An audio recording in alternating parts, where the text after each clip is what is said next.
एमपीटीटी की काउंसलिंग का finally notification आ गया, तुमने शेड्यूल देख लिया होगा। बहुत सारे बच्चों को कंफ्यूजन आ रहा है कि भैया क्या मुझे एमपीटीटी की काउंसलिंग में पार्टिसिपेट करना चाहिए, एमपी की काउंसलिंग में किसको पार्टिसिपेट करना चाहिए, यहाँ पे जो अदर स्टेट का कोटा है वो 10% का है, तो क्या मैं अदर स्टेट से बिलोंग करता हूं और मैं एमपीटीटी की काउंसलिंग में पार्टिसिपेट करूं।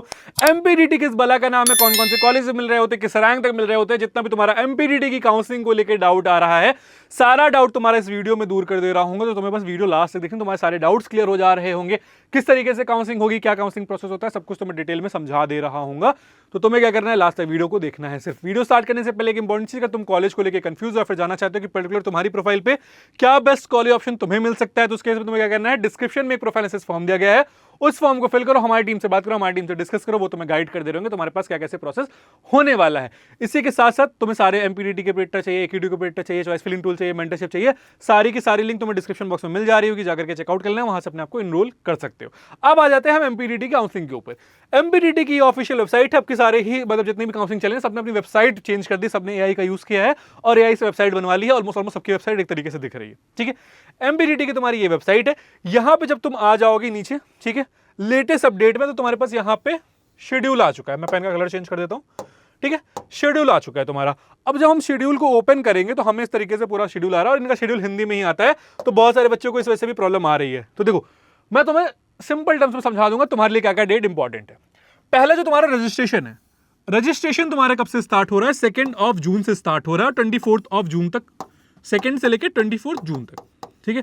ये डेट याद रखना और ट्राई करना कि 10 से लेकर 15 जून के बीच में अपना रजिस्ट्रेशन कर लेना। लास्ट में वेबसाइट क्रैश कर रही होती है, तो बीच में हम ट्राई करेंगे कि बीच में हम रजिस्ट्रेशन कर ले रहे होंगे। एडिट रजिस्ट्रेशन यानी कि अगर हमें कुछ चेंज करना है, ठीक है, हमने कुछ गलती कर दी है रजिस्ट्रेशन में, तो वो हमारे टाइम 25 जून से लेकर 26 जून तक का एक दिन का टाइम मिल रहा होता है, जिसके बीच में हमें रजिस्ट्रेशन अपना एडिट कर लेना है, ठीक है।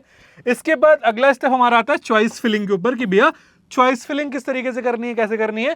तो चॉइस फिलिंग हमारी 7 जून से स्टार्ट हो जाएगी और 28 जून तक रहने वाली है। और चॉइस फिलिंग के ऊपर डिटेल में वीडियो बनाऊंगा और चॉइस फिलिंग तुम्हें यहां पे मैं करके भी दिखाऊंगा किस तरीके से चॉइस फिलिंग करनी है, क्या पूरा प्रोसेस हो रहा होता है, किस तरीके से हम चॉइसेस को फिल कर रहे होते हैं, ठीक है। अगला जो प्रोसेस है कॉमन मेरिट लिस्ट, हमारी कॉमन मेरिट लिस्ट 29 को आ जा रही होती है, ठीक है। इसके बाद हमारा सीट अलॉटमेंट आ रहा होता है, आवंटन पत्रों की ऑनलाइन उपलब्धता, आवंटन संस्था में उपस्थिति, ठीक है, मतलब सिंपल चीज है सीट अलॉटमेंट लेटर जिसे बोल रहे हैं, सीट अलॉटमेंट लेटर, ठीक है।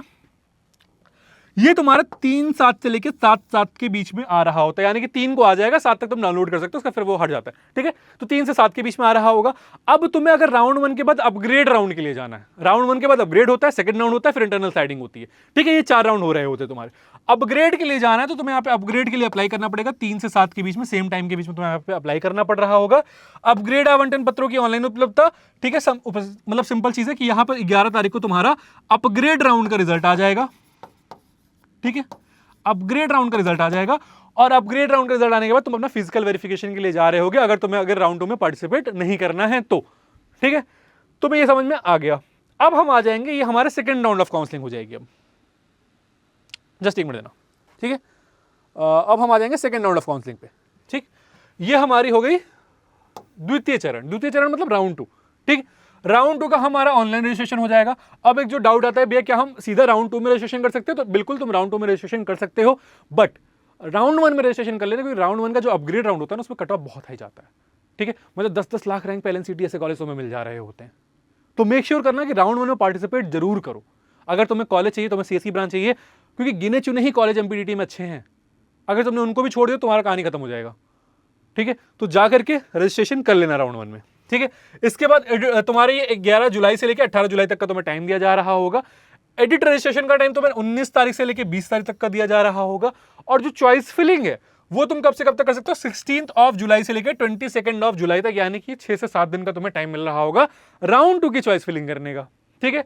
इसके बाद कॉमन मेरिट लिस्ट तुम्हारी 23 तारीख को आ जाएगी और तुम्हारा जो रिजल्ट अलॉटमेंट है वो तुम्हारा 27 से लेकर 30 तारीख के बीच में आ जाएगा, यानी 27 को आएगा, 30 तारीख तक तुम अपना सारा प्रोसेस वगैरह कर सकते हो। उसके पे जो हमें करना है, डाउनलोड करेंगे, हम फिजिकल रिपोर्टिंग के लिए जाएंगे, फिजिकल रिपोर्टिंग हमने कर दी।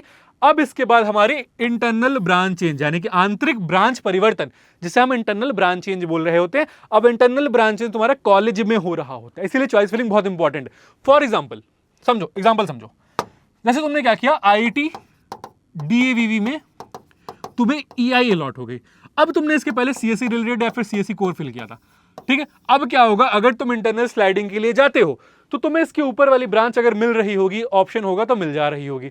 बट वहीं अब तुमने ईआई के ऊपर तो सीएससी फिल किया था, अच्छी बात है, सीएससी मिल जाएगी तुम्हारे लिए, बहुत अच्छा है। बट अगर तुम सोचो, तुम ये गलती करो कि तुम्हें लग रहा था कि भैया मुझे आईटी डीईवी में डबल ही मिलेगी, ठीक है, या फिर चलो सिविल मिल जाएगी मान लो, ठीक।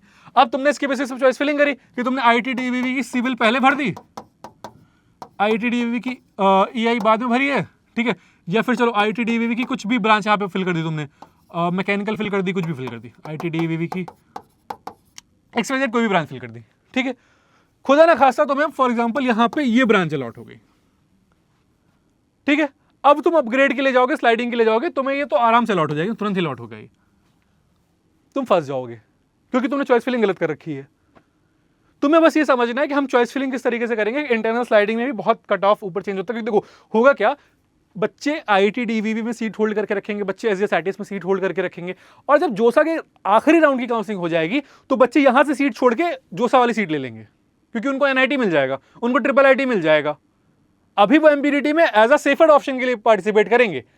तो एसजीएसआईटीएस इंदौर और डीवीवी इंदौर का कट ऑफ सेकंड राउंड में, और इसके बाद जो तुम्हारा इंटरनल स्लाइडिंग का राउंड होगा उसमें देखना किस तरीके से ऊपर जाएगा। और ये लिख के दे रहा हूं, ये हो रहा होता है, ये हर साल हो रहा होता है जब भी तुम्हारी जोसा की काउंसलिंग एमपीडीटी के बाद स्टार्ट होती है, और सेम चीज अब की भी हुआ है। तो कट ऑफ में तुम्हें यहाँ पे डिफरेंस देखने को मिल जा रहा होगा, क्योंकि बच्चे क्या करेंगे, जोसा में सीट होल्ड करेंगे, एमपीडीटी में सीट होल्ड करेंगे, और फिर जोसा की काउंसलिंग जब लास्ट तक वो वेट करेंगे, एमपीडीटी में सीट होल्ड किए रहेंगे, क्योंकि जोसा में ज्यादा राउंड होते हैं, फिर सीसैब राउंड होता है। तो उनको जब वहां पे एक अच्छा एनआईटी, अच्छा ट्रिपल आईटी मिल जाएगा, वो एमपीडीटी से सीट छोड़ देंगे और कट ऑफ तुम्हारा सीट खाली हो जाएगी। अब जिन बच्चे की 70,000 80,000 रैंक है उसको वहां पे सीट मिल जा रही होगी। अगर तुमने चॉइस फिलिंग में गलती करी है, तुमने कॉलेजेस नहीं चूज किए, तो फिर तुम्हारा बेड़ा गर्क हो जाएगा। तो इसीलिए बहुत इंपॉर्टेंट होता है ये समझना कि किस रैंक पे कट ऑफ तुम्हें क्या जा रहा होगा, ठीक है। अब इसके बाद हम आ जाते हैं सीएलसी राउंड पे। सीएलसी राउंड क्या होता है? सीएलसी राउंड बेसिकली हो रहा होता है कि हम कॉलेज लेवल काउंसलिंग जिसे बोल रहे होते हैं, यानी कि कॉलेज में सीट खाली है, तुम कॉलेज में जाते हो और बोलते हो कि सर हमारे पास ये सीट खाली है, अगर हमारे ये देख लो, हमारा ये रिपोर्ट, मतलब ये हमारा एडमिट कार्ड है, ये हमारा रिजल्ट है, इसकी वजह से हमें जो सीट मिल रही है वो दे दो। कॉलेज में जाके तुम वहाँ पे काउंसलिंग करवाते हो और वो हल उस कॉलेज में लग रहा होता है, तो उसके बेसिस पे तुम अपना सीएलसी राउंड करवा लेते हो। उसके लिए तुम्हें इन्फॉर्मेशन ये होनी चाहिए कि किस कॉलेज में कितनी सीट वैकेंट है, और वो इन्फॉर्मेशन तुम्हें पता चल जाती है, बस तुम्हें नमन भैया को फॉलो करके रखना है, ठीक है। इसके बाद तुम्हारा सीएलसी राउंड का सेकंड राउंड वगैरह हो रहा होगा। सीएलसी राउंड जो तुम्हारा वो 4/8 से लेकर 6/8 तक तुम्हारा हो रहा होगा रजिस्ट्रेशन ऑनलाइन, और उपयुक्त सीट तुम्हारे 8 से 10 तारीख के बीच में फिल की जा रही होंगी। तो तुम्हारे पास ये ऑप्शन है। इसके अलावा भी कोई सीट बची है तो 12 अगस्त तक जा रहा होगा, तो यानी तुम पूरा जो काउंसलिंग प्रोसेस है तुम्हारा 10 अगस्त के राउंड तक खत्म हो जा रहा होगा एमपीडीटी का। तुम्हें यह समझ में आ गया। अब अगला सवाल जो ये है कि भैया क्या मैं एमपीडीटी की काउंसलिंग में पार्टिसिपेट करूं? उससे पहले अगर तुम्हें एमपीडीटी में जानना है कि तुम्हारे पास कौन कौन से कॉलेज के ऑप्शन है, तो लिंक तुम्हें डिस्क्रिप्शन बॉक्स में दी गई, यहाँ पे आ जाना। एमपीडीटी का तुम्हें प्रिंटर मिल जा रहा होगा, इसमें तुम अपनी सिंपल सी रैंक इंटर करोगे, तुम्हें बता देगा तुम्हारे पास कौन कौन से कॉलेजेस के ऑप्शन, उसमें कौन सी ब्रांच मिल सकती है, सारा डेटा तुम्हें यहाँ पे मिल जा रहा होगा। इसके लिए तुम्हें मुझसे 1-to-1 चॉइस फिलिंग करवानी है, काउंसलिंग करवानी, तुम्हारे पास यहाँ पे एमपीडीटी का मेंटरशिप ऑप्शन भी है, जाकर के यहाँ पे एनरोल कर सकते हो। साथ में तुम्हें चॉइस फिलिंग टूल भी दे दिया है, इस टूल का घर बैठे यूज करोगे और तुम अपनी चॉइस फिलिंग ईजी तरीके से कर पा रहे होगे। तो ये बहुत इंपॉर्टेंट है, जाकर के कर लेना, ठीक है, वरना चॉइस फिलिंग में बच्चे गलती कर रहे होते हैं। इसके बाद हम आ जाते हैं ये समझने कि किसको यहाँ पे एडमिशन लेना चाहिए और किसको एडमिशन नहीं लेना चाहिए। देखो सिंपल सी चीज है, अब तुम अगर बिहार से बिलोंग करते हो, पेन का कलर चेंज करते हैं, ठीक है, देखो तुम यहां पे बिहार से बिलोंग करते हो, अदर स्टेट वालों की बात कर रहा हूं, झारखंड से बिलोंग करते हो, नो डाउट तुम्हें एमपीडीटी की काउंसलिंग में पार्टिसिपेट करना चाहिए। रीजन क्या है भैया? रीजन उसका सिंपल सा ये है, तुम्हारे पास दो ही ऑप्शन होता है, या तो तुम एकेटीयू आओ या तो तुम एमपीडीटी जाओ। अब एकेटीयू क्या किया है, एकेटीयू ने स्पेशल राउंड के लिए सिर्फ तुम्हें रखा है कि तुम सिर्फ और सिर्फ स्पेशल राउंड की काउंसलिंग में पार्टिसिपेट कर सकते हो, ठीक है, बहुत अच्छी बात है, हम स्पेशल राउंड की काउंसलिंग में पार्टिसिपेट कर लेंगे। बट अगर हमें यहाँ पे अच्छा कॉलेज नहीं मिला और हमारी सीट पहले से यूपी में फिल हो गई, तो क्या हम एमपीडीटी में भी हमारे पास ऑप्शन नहीं बचेगा?